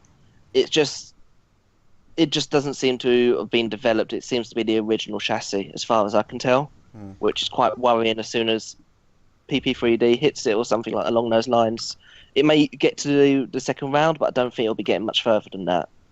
I don't think they're taking it completely seriously, though. I think they'll be fine, even if it did go out in round 1. It's more just the fact that they brought it back in the first place, and just kind of like Razor, not taking it seriously, even though they have got a robot with pedigree. It's just the taking part with Thermidor, but we'll see. Honestly, I'd love it if it did do well. The 4 don't spoil it for me, but the 4 robots I do think will be in week 5 pool are probably Beast, Chompalot, Gabriel, and Pulsar. Yeah, for me, Pulsar I think is the one to watch.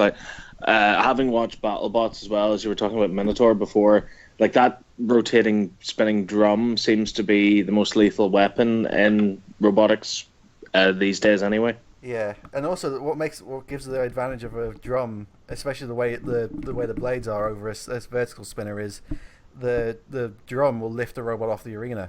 It's a flipper and a spinner at the same time. Yeah, because of the way it rotates. It rotates, spinning sort of outward, spinning forward. So, because obviously if you had the spinner going the other way, it would kind of, whatever it connects with, it would push it to the ground and send that robot into the air. Whereas with having it spin the sort of the forward way that they do, that allows the robot to toss the other one up into the air while they stay rooted to the ground. Exactly, yeah. They're also not quite so weak against verticals, which is another horizontals. Which is another good advantage of them. So when it goes up against, say, Ironside 3, that'll be something going for it.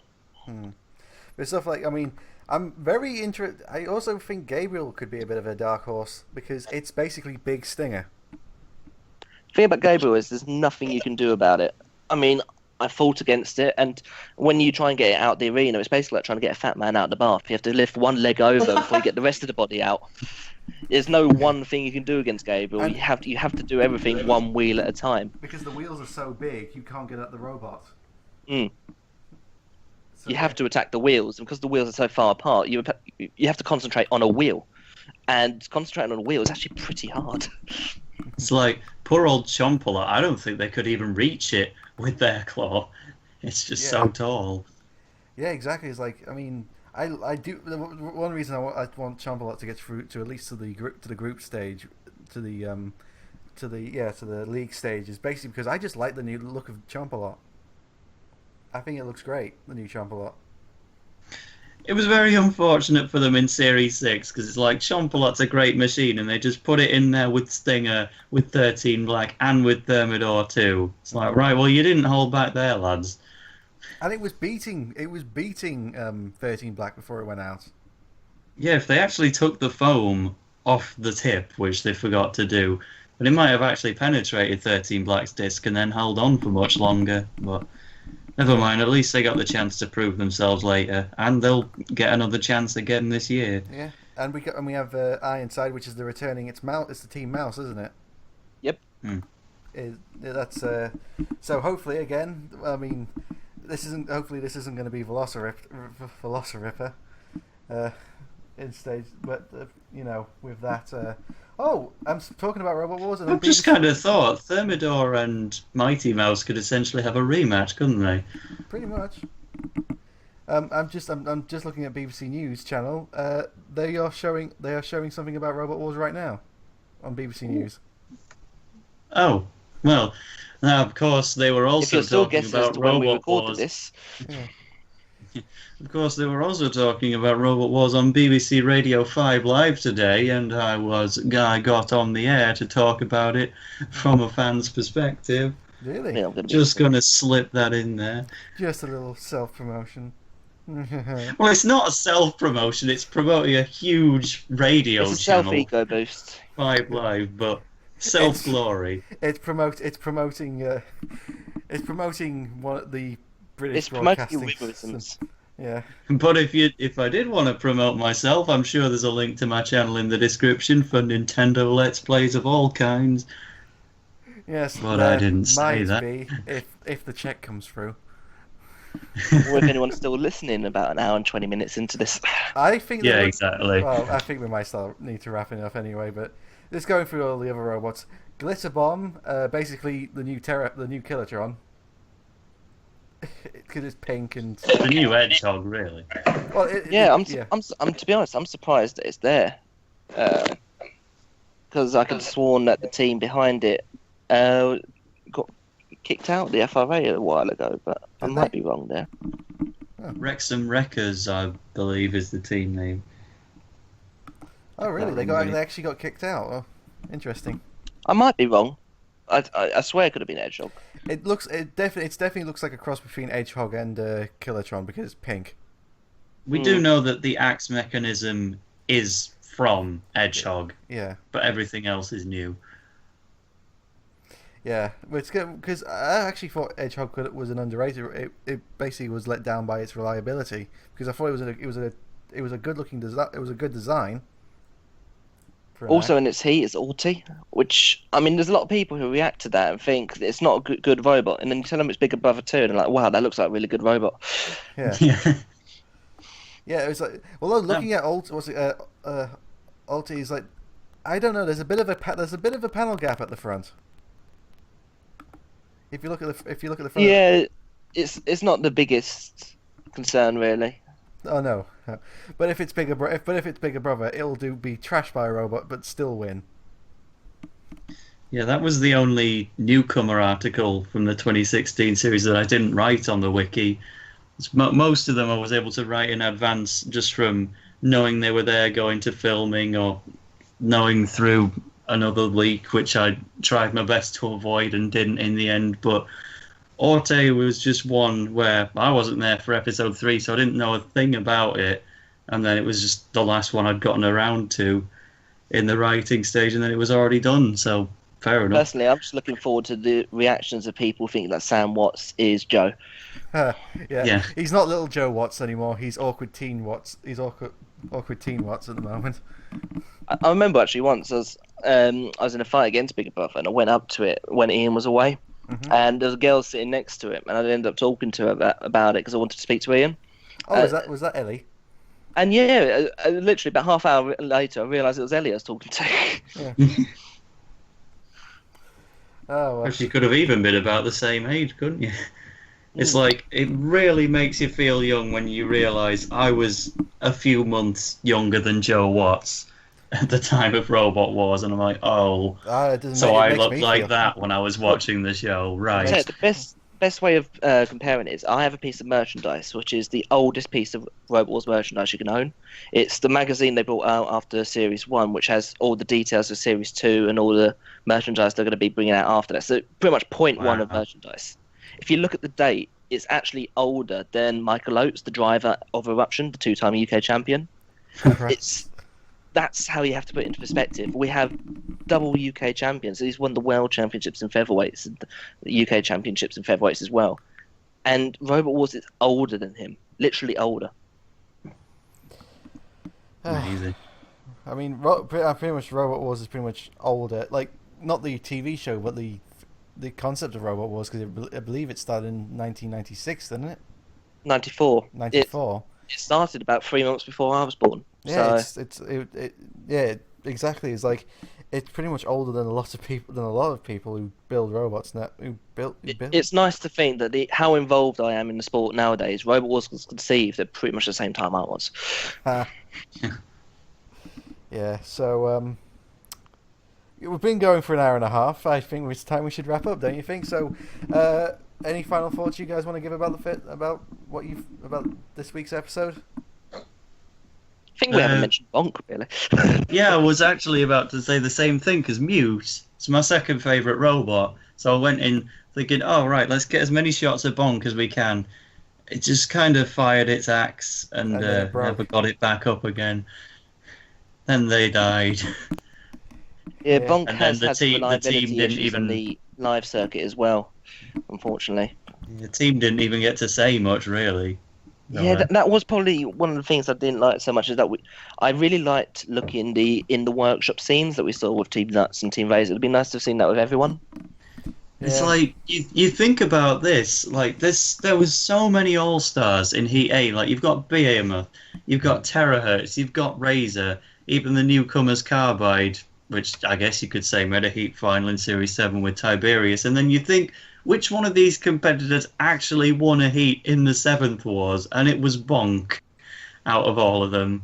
And then it just made the smallest impact of them all. Yeah, Behemoth got its revenge now. Even though I did notice it was actually Carbide that knocked out Bonk before the flip. But and you'd have to have that pointed out. I don't know if I'm right in saying this, but wasn't the General the old Weldor team? I know. No, they were just the General team from Series 3. Ah. They were in the football. Oh, well. And yeah, so... You see, Weldor is from Northern Ireland, and the General is from Wales. Oh, Christ. I thought... Whoops. Yeah, Weldor's from Newry, just down the road from me. Oh, really? Yeah. There you go, then.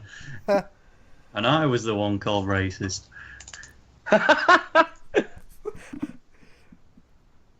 Okay. Right, moving on. Yeah. And on that note, so yeah, it's like I honestly think this is a good start to the show. I think it can only get better. Yeah. The only thing that really is sorely missed is battle music. Really. Yes, definitely. I even mentioned that on the radio. Yeah. The thing is, though, I wouldn't like it to be too loud. I do like hearing the hits. But I would need it in the back. They needed something. It just kind of felt a bit awkward, if you know what I mean. Like just off a bit, like, and like because you had Jonathan Pierce talking, which, God, we missed you, Jonathan. Mm. Yeah, honestly, I think football just wasn't the same as robots. Yeah. But go on. You were saying, Stephen? Yeah, honestly, I think Jonathan Pierce makes Robot Wars what it is. Exactly. And what you brought up in your review, Stephen, like saying about the audio quality with his commentary, I think what they were trying to do was give it like an actual like sports commentary feel to it with his commentary, like he was speaking into a microphone, if you know what I mean. Yeah. Well, isn't that what he did with the classic series as well? Exactly, there's something very muted about it, and just it doesn't sound very crystal clear, which is the issue. Like, I much preferred the quality of his commentary in the classic series, because at least you could hear it, it was clear, it was loud, you could understand it. Whereas if you give it this kind of muffled football commentator's vibe, which obviously, he is still a football commentator himself, so maybe with those 12 years away from Robot Wars, he's kind of developed this kind of boxed in style that you hear most sports commentators do. Whereas I think Robot Wars needs that clarity. Mm-hmm. Well, yeah, I mean, he was still reacting though. Like, sometimes it did feel a bit like he was reading off a script. Sometimes, like at the start of the melee with Razor, it's like, can anyone beat the mighty Razor? It's like, Razor's not exactly that mighty anymore. But I mean, like sometimes it did feel a bit like he was reading off something. But well, see, my main issue with Jonathan Pierce is he seems to have these standard catchphrases. Yeah. That he keeps using again and again, and that's never really stopped. I mean, whenever you listen to him commentate in a football match, he does have that same quality that he brings to Robot Wars, which is that he almost like he has this little checklist of sayings that he has. So if he can't think of anything to say, he'll go for that sort of tried and tested catchphrase that he has. But that's the kind of thing with live presenters, is that you always have to be talking. There's no second take. Yeah. Yeah, exactly. I mean, and we did get some classic Jonathan, like especially with the fight with him and with the car, basically the Carbide fights, where you got classic Jonathan and just basically going, "Oh God."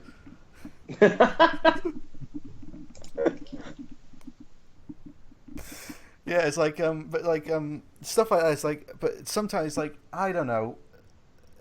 It's definitely great to have Jonathan back. It's like if they didn't bring Jonathan back, then that would have been one of the reasons why what was the real point of bringing it back? Like Jonathan was needed for the new series. Like I say what you would about not having Craig Charles and Philippa back. Well, but Craig, like maybe Craig Charles, you could. I mean, he's busy with Red Dwarf at the moment anyway. So I read this great article, and I can't remember where I read it, but it says something along the lines of, with Craig Charles, it's almost like he wasn't aware that anybody else could see Sir Kill-A-Lot. Like the way he presented it, like it's just like he was off his head constantly, just shouting madness about robots. That's not good reference. But no, I can see why they didn't bring Craig Charles back. Mm-hmm. Yeah, I mean, it wouldn't fit the style and the tone of the new series. Exactly. Yeah, sort of that thing as well. I mean, and Dara did I read like the damn Daily Mail and Express going on about saying, oh, people were hated Dara Ó Briain, which is absolute crap. Honestly, Dara did a great job. Yeah. Well, I can't exactly see Dara wearing Robot Wars style leathers and shouting, like, "Let the wars begin!" Or something like that. It wouldn't suit the show. Mm-hmm. But like Dara's quick wit, like Dara has an amazingly quick wit. I loved the bit where he came in and he was talking to Nuts and he said, "Do you like jigsaw puzzles?" Yeah. That was brilliant. Or like when they were talking like after the Nuts had been rebuilt, it's like, and they said, "Well, we took it apart." He's like, "No, it had been taken apart." Yeah, Carbide took it apart. Yeah, it's like that sort of thing. Is like, and you also what I did love, which I wish they did with the original series, was they had Dara in the pits. I would have loved to have seen Craig in the pits. Yeah, there's a great. See, if you want that, you got to watch the German Wars, because they had the same guy doing both roles. Really, Jürgen Torkot. The thing is with Dara as well, he genuinely wanted to be in the pits. When the cameras were off, when they weren't filming, he was in the pits talking to all the teams. Yeah, it's like because he has a I forgot what qualification he has in something, but he has a PhD in theoretical physics and mathematics, I believe. Like so, yeah. This stuff is generally interesting to him. Like he loves this sort of stuff, and it's gonna I do think Dara's probably, if they do get a second series, I definitely think Dara's probably going to be back for it. Yeah, undoubtedly. And also something I really loved about the new style of the show is that you don't have a main presenter and a pit reporter. It's almost like the jobs go hand in hand. Oh yeah, exactly. There's no it's not like it was before. Like Craig was up in the basically in the podium and Philippa was down in the pits. They kind of both. But it's like Dara and Angela are both in the podium and down in the pits. It's like it's kind of like they looked at what needed improving, because let's be honest, like some of the presenting parts of Robot Wars were a bit of old Robot Wars was sometimes a bit crap. Yeah. But it's and during the end, like between basically when Series 6 came along, they had no idea what they were going to do with Philippa. Like Philippa was completely wasted in Series 6. I thought really apart from introducing the robots and the damage cam, apart from that she didn't really do anything. I thought. I don't know, because as the show went on, Philippa got used less and less until basically she left. I would like to see a bit more of the back bit behind the scenes, though. It kind of started getting rushed towards the end. Before the fights, when we saw like the previews in the workshop and the previews of the robot, that was really, really good. A little bit slow at the start, but it got into a really good pacing. But as we got towards the end, we'll actually see. I think probably by week 2 is when we'll actually see how the show will be formatted, because obviously like the first week they had to introduce the show and explain how it's going to work. With week 2 they don't have to do that anymore, so they can get more time. They could probably have more time for that. Well, yeah, I mean it's very early days for the show, and the first series anyway will be sort of akin to the first Wars of the classic era, where they had an idea, but it wasn't tight enough. It didn't run smoothly enough. But I think that there's some really, really great elements in the new series. And as time goes on, should they get a second series, which hopefully they will, you'll see that sort of become more and more refined. Exactly, yeah. It's like exactly that sort of stuff is, and stuff like yeah, like this series, it basically is like the first series of Robot Wars. I don't know if you ever gone back and watched the first series of Robot Wars. It gets a bit hard to watch at times. You're like, definitely, yeah. But this is nowhere near as bad as the first series of Robot Wars was, because basically the first series of Robot Wars was barely working boxes. But not saying that there wasn't some good stuff. Obviously, like you had Roadblock and Mortis and Nemesis and Killertron, but even still, if you look at Roadblock without the armor, you'd be startled by how little there is inside it. It's almost tiny. It's just covered up by the sheer size of the Roadblock itself. Exactly, yeah, and stuff like but I mean, when you had stuff like in the first Wars, when Tracy basically won its heat by and it broke down 3 times in the trials and in the battles, like. But but that just kind of basically just shows how far robotic combat has become, because I mean there was no robot broke, well, apart from Bonk. Bonk was pretty much the only robot that broke down. All the other robots were immobilized via being trashed. Yeah, even Nuts just survived absolutely as long as it could. Exactly, it's like so.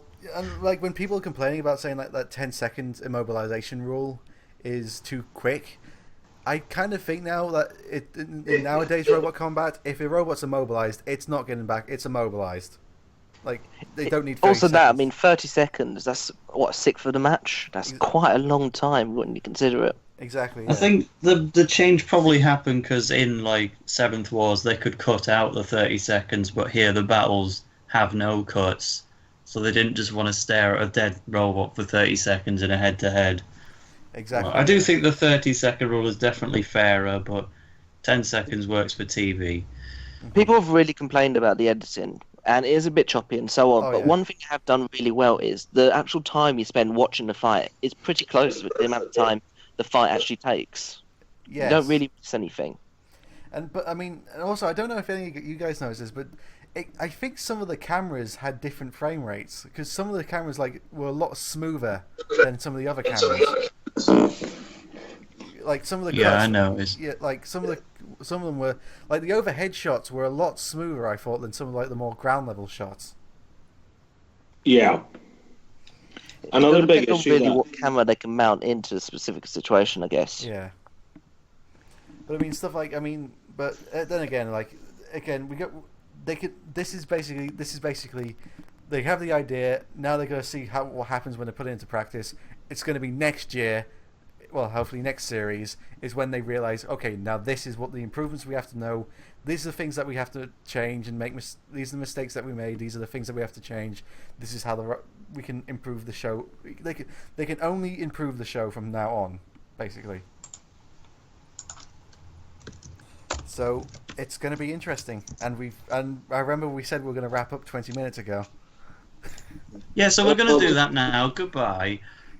We're going to be very, again, the other complaint I had, which is pretty much going to be how we end the podcast. I thought the wrap up was very rushed. The actual end of the show was very rushed. It was like, Behemoth, you lost. Carbite, you won. Bye.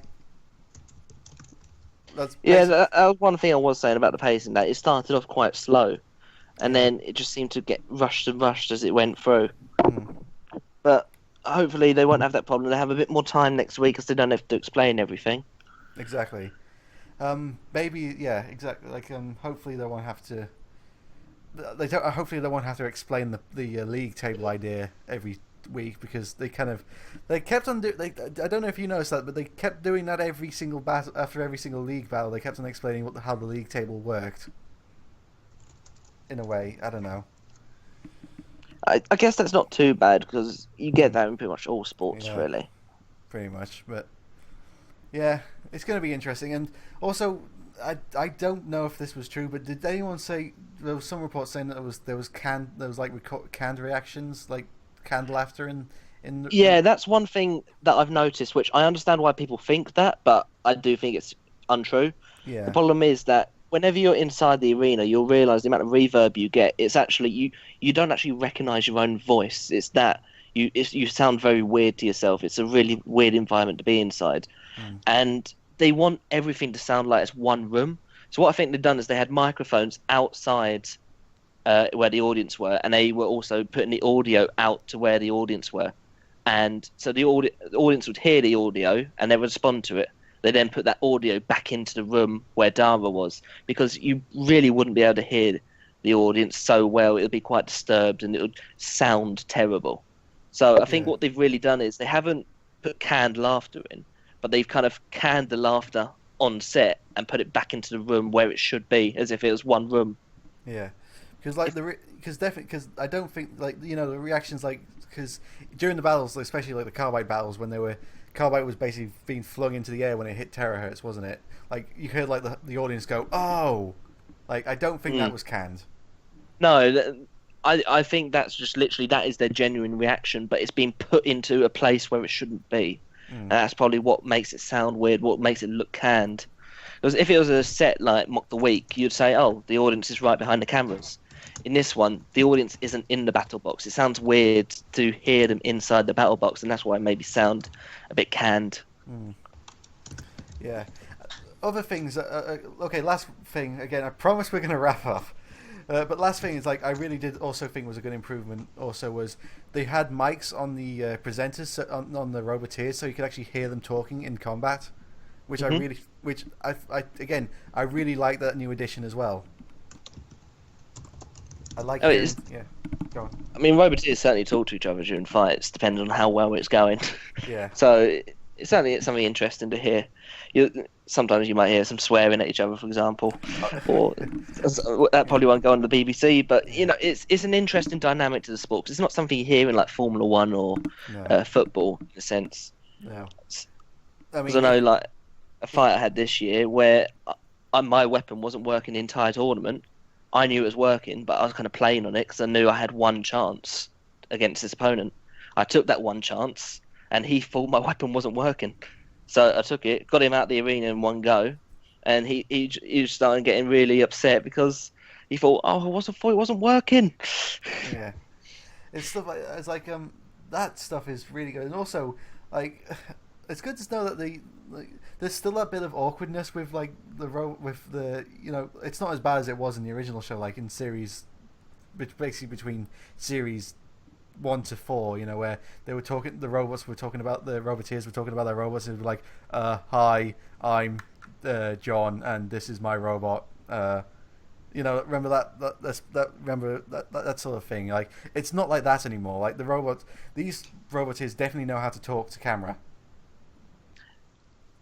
I think, like, especially experienced guys like, you know, Terahertz and Behemoth and Razor, like, they know how to talk to camera. But if they don't, then they should just invite me onto the team. I'll do the talking for them. Yeah. And also, like, people were saying, like, "Oh, we wanted to see the reaction of Dara and Angela when the bit of nuts basically hit the viewing stations." Like, I think that couldn't have been broadcast, because I bet there was swearing when that happened. Well, it has to be said, it can get a bit annoying, especially on BattleBots, where we see something and we have about 10 reaction shots, like as a Japanese anime. Oh, yeah. That's my one complaint I have about BattleBots, is the commentators, especially the commentators, they overreact. Like, they are basically like a fake reaction YouTube reaction channel. It's American. I mean, there's certain American things there that don't really appeal to British people, but within their own context, it's probably pretty good. I mean, they've done something that not even Robot Wars could do. They had a generic blonde as a host, and they replaced it, and no one noticed.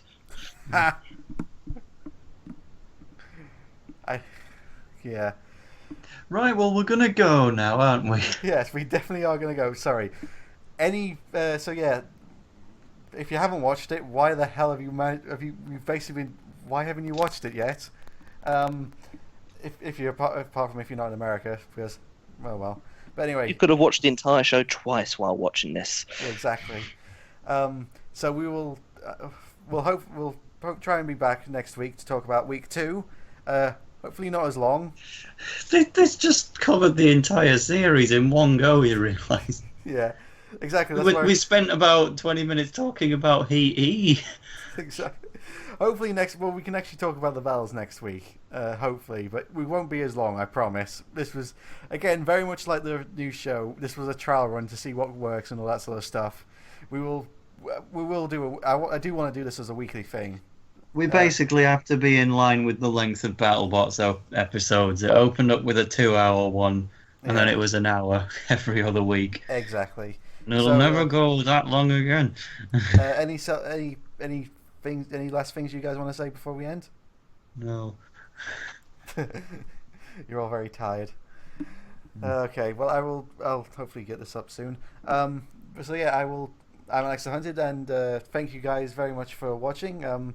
Be sure to subscribe for more Robot Wars stuff, hopefully, and also he's got more subscribers than me, but also subscribe to Vote Saxon, and so have I, to be fair. I just hit 900. Yeah. And we will see you guys hopefully another time. Bye.